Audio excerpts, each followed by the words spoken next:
ফিরে এলাম বিরতির পর। এবার আমরা যেদিকে চোখ রাখবো, আবারও উত্তপ্ত উপত্যকা। জম্মু কাশ্মীরের রাজৌরি সেক্টরে ভারতীয় সেনাকে লক্ষ্য করে ফের গুলি চালালো জঙ্গিরা। কাশ্মীরের ডোডায় অভিযান চলাকালীন সেনাকে লক্ষ্য করে গুলি, গুরুতর আহত 2 জওয়ান। সকাল থেকেই ডোডায় স্পেশাল অভিযানে নেমেছেন ভারতীয় সেনা।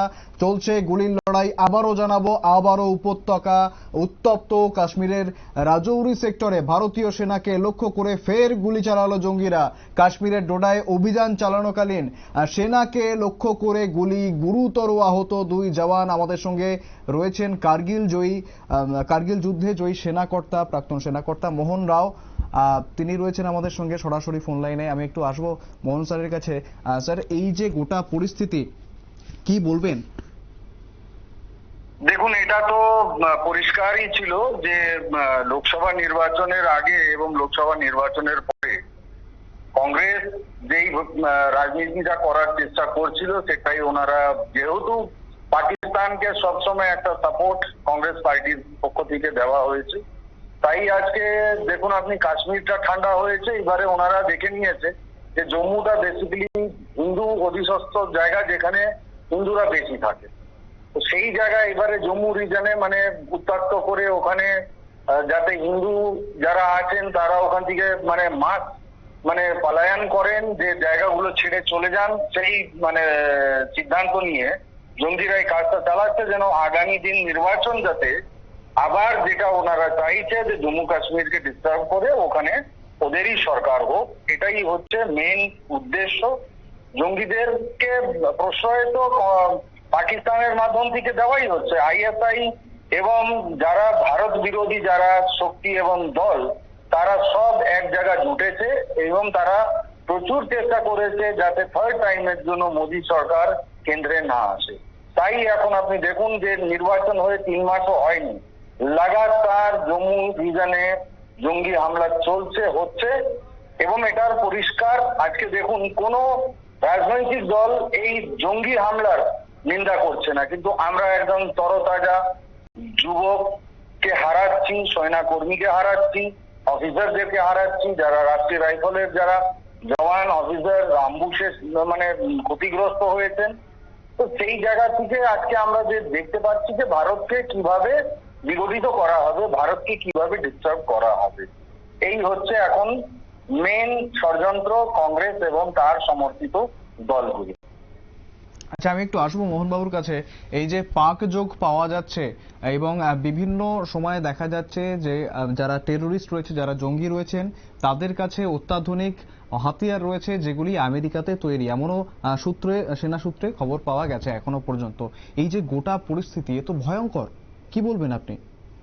দেখুন, আপনি আজকে সারা বিশ্ব যেই পরিদৃশ্যটাকে দেখছে এবং বিশ্বকে জঙ্গি সাপ্লাই কেন্দ্র হচ্ছে পাকিস্তান, এবং পাকিস্তান আজকে যেইভাবে পুরো নিউট্রালাইজ হয়ে গেছে, একদম একটা কোণে গেছে, তারা কোনোভাবেই সহ্য করতে পারছে না যে ভারতের অগ্রগতি যেইভাবে ভারতবর্ষ বিজেপির নেতৃত্বে, মোদীর নেতৃত্বে এগিয়ে চলেছে, ভারতবর্ষ শক্তিশালী হচ্ছে সব দিক থেকে।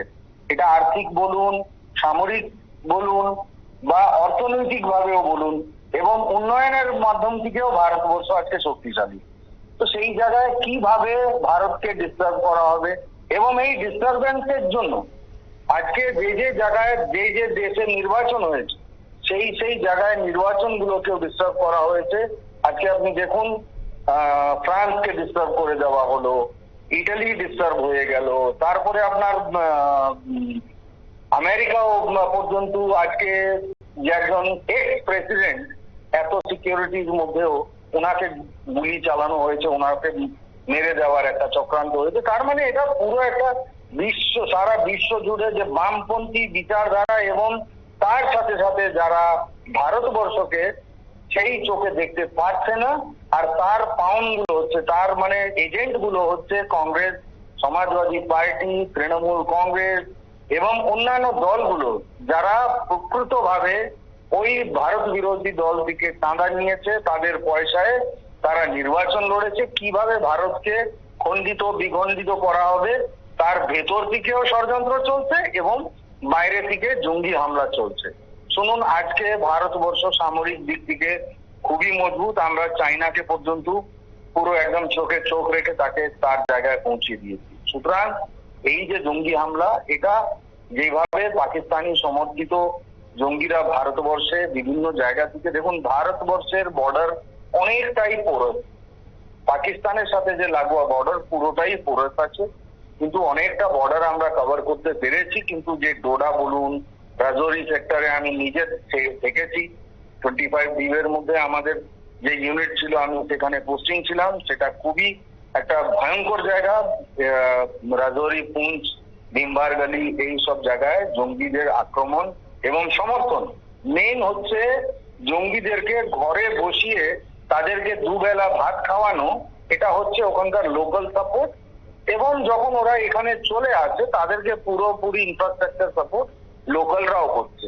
আপনি দেখেছেন বিগতে অনেক লোকাল 500, 600, 1000 টাকার জন্য তারা ঘরে তাদেরকে, যেমন কাঠুয়ায় যে হামলাটা হলো যাত্রীদের বাসের উপরে, সেটা কারা করেছে? এই 200, 500, 600 টাকার জন্য বিক্রি হওয়া লোকগুলো, তারা ইনপুট দিচ্ছে যে অমুক জায়গা থেকে বাস আসছে। আজকে জম্মু কাশ্মীরে উন্নয়ন একদম দ্রুত গতিতে হচ্ছে, তাই সেটা জঙ্গি এবং পাকিস্তান সহ্য করতে পারছে না। এই ছুটপুট ঘটনা এখন আরো বাড়বে। তার কারণ হচ্ছে কেন্দ্রে যে অপোজিশন পার্টি বসে আছে, তারা এই সব জিনিসকে সাপোর্ট করে। তাই আজকে জঙ্গি হামলাগুলোর রফতারটা একটু বেড়েছে। কিন্তু আপনারা বিশ্বাস রাখুন এবং ভরসা রাখুন কেন্দ্রীয় নেতৃত্বের উপরে। অমিত শাহ, মোদীজি এবং কেন্দ্র সরকার যে পদক্ষেপ, কড়া পদক্ষেপ নেওয়ার, সেটা নিশ্চয়ই নেবে এবং জঙ্গির যে ছিটপুট ঘটনাগুলো শীঘ্রই বন্ধ হবে, এটা আমরা বিশ্বাস করি। কেন কি আগে একেবারেই ধন্যবাদ। আর্মি হেডকোয়ার্টার থেকে আমাদেরকে পারমিশন নিতে হতো। ঠিক আছে, ধন্যবাদ মোহনবাবু আপনার ইনফরমেশনের জন্য। তিনি জানাচ্ছিলেন প্রাক্তন সেনাকর্তা, কার্গিল যুদ্ধে জয়ী মোহন রাউত, তিনি ছিলেন আমাদের সঙ্গে এতক্ষণ ফোন লাইনে। তিনি জানাচ্ছিলেন যে এই গোটা ঘটনা, অর্থাৎ এই জঙ্গি আক্রমণ ইত্যাদি ইত্যাদি সমস্তটাই কিন্তু রাজনৈতিক ষড়যন্ত্র রয়েছে পিছনে। বিধানসভা নির্বাচনের আগে কাশ্মীরকে আবারও উত্তপ্ত করার জন্য, উপত্যকাকে আবারও অশান্ত করার জন্য এর পিছনে বড়সড় রাজনৈতিক ষড়যন্ত্র রয়েছে, এমনটাই কিন্তু তিনি জানালেন। ফিরে আসছি একটা বিরতির পর, সঙ্গে থাকুন।